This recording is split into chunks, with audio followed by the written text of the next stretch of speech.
Hello tubers, groovers and ladies and gentlemen, and welcome to this edition of Take the Fear Out the Gear with him, Chumley Warner. And him, Mr. Jason Bangers. We're making a video because people are bored at home. Yes, I've got Simon in the studio with me. We are sort of just maybe 3 foot apart from each other. It's hard to get 2 metres, but to be honest with you, he's got me some shopping and stuff, so everybody's got someone coming around and helping them, and so we just want to sort of keep things going with you, touch base and entertain you in some sort of way or other side, don't we? We definitely do, because we're going to give you a bit of an update from our last video. Well, you said when you went to Aldi's to get my bits and pieces, there was nobody in there, it was dead.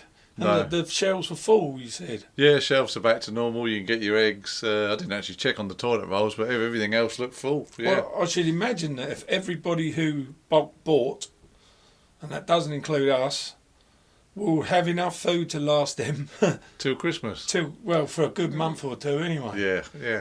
But maybe they did the right thing, because they went out bulk bought, and they can now stay in without going out, because they ain't got to go out and buy any shopping, whereas you and I still got to slip out. Yeah. Because we can't afford to bulk buy for one.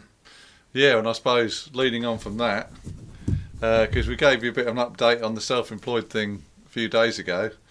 Well, now the government have introduced their plan for the self-employed. 80% of, if you've got 3 years accounts, they obviously add it together, divide it by 3, and then take 80% of that, and then they'll pay you.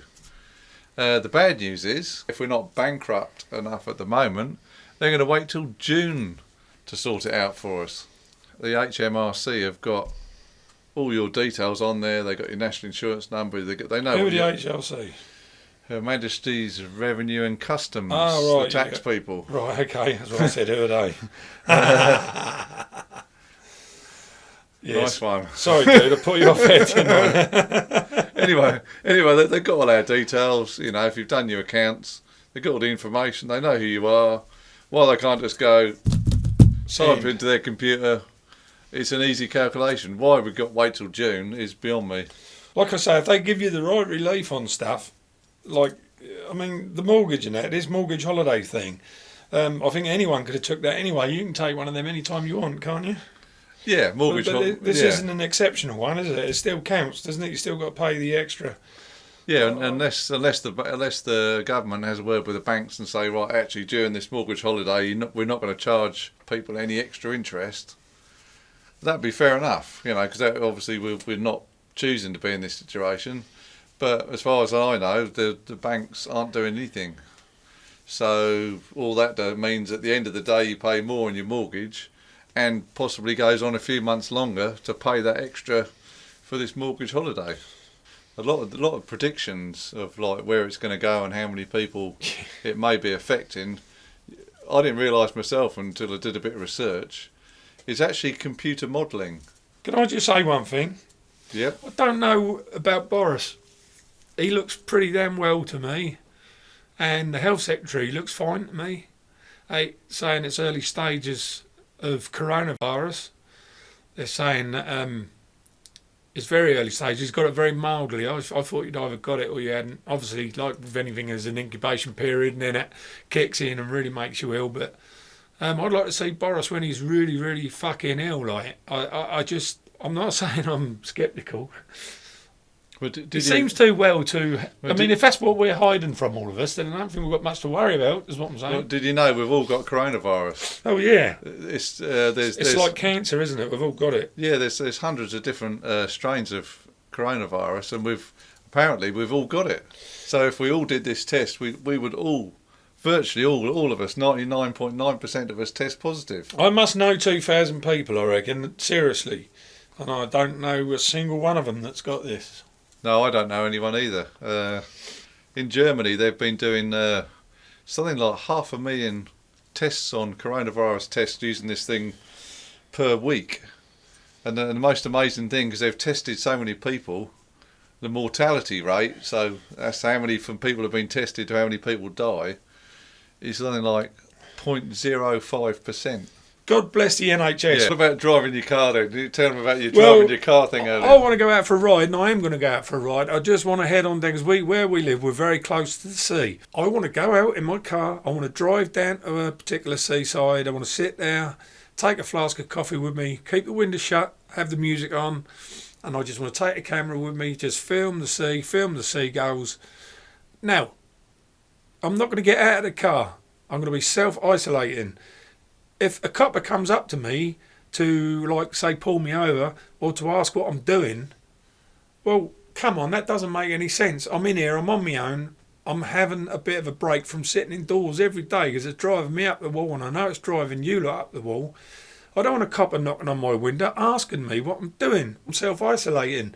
I don't want to breathe in that copper scumbag fucking breath, so piss off, coppers. Don't come anywhere near me if I'm sitting in my car.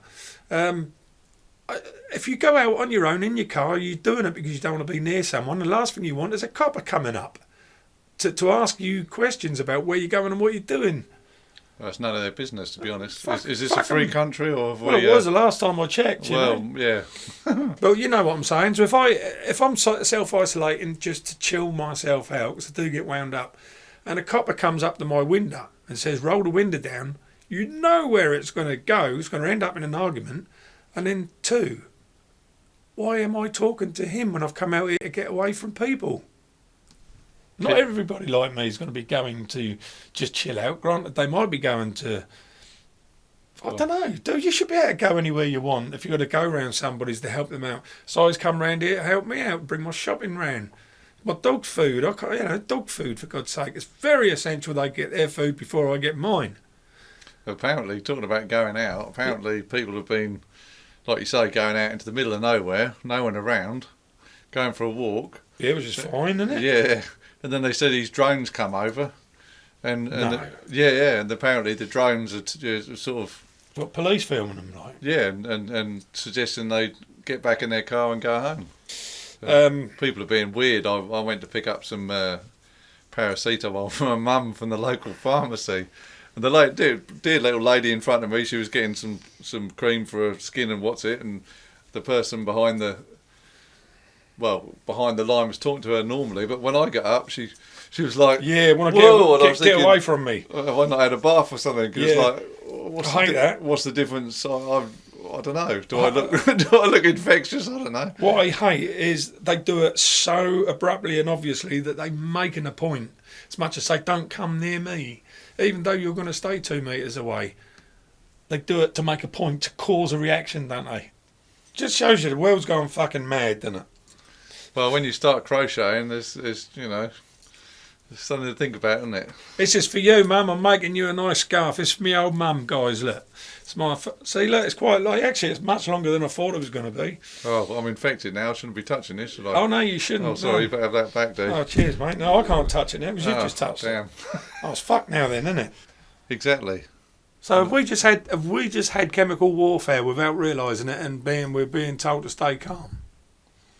That's it. Stay calm, get tested, and you'll be positive. We can't have, can we? Because it's the whole frigging world. I mean, you wouldn't release something that's deadly throughout the whole world because you'd end up doing yourself, wouldn't you? Unless you got a vaccine for it. Well, that's the next thing, isn't it? And that'll be patented. That'll be owned by Bill Gates. That's probably who will own that. He's probably got it already. Well, the other thing is that there might, the rules are going to come in. It's like saying if you want to work, you've got to be vaccinated. Yeah. There's a little prediction for you. Hopefully that won't come true because that's no freedom at all then. No, because you might say, well, what's wrong with that? It's a vaccination, isn't it? Well, that could be a little behave yourself drug being put into you. You just don't know. I do have the flu vaccine, I must admit. So you'll test positive then. So there's quite a few people. Again, this is off the internet. Various people discussing it. That early January they were feeling unwell. Yes, there was a lot of people feeling unwell, wasn't there? And some people sort of take it back a few weeks. Yes. In December, people were feeling unwell then. I know I almost felt unwell myself. Especially at the jam night, there was people not turning up because there was something going around. Exactly, and that makes you think, doesn't it? There's a little thing to think about. Maybe that was the peak of the coronavirus. Probably, yeah. Or the very entrance of it. Hopefully you found something interesting in there. Hopefully you find something to talk about, to hate us for, to like us for, or to not give a shit for. But we hope you've enjoyed this episode of Take the Fear Out of the Gear with me, Jason Bangers. And me, Mr. Chumley Warner. Roll end titles.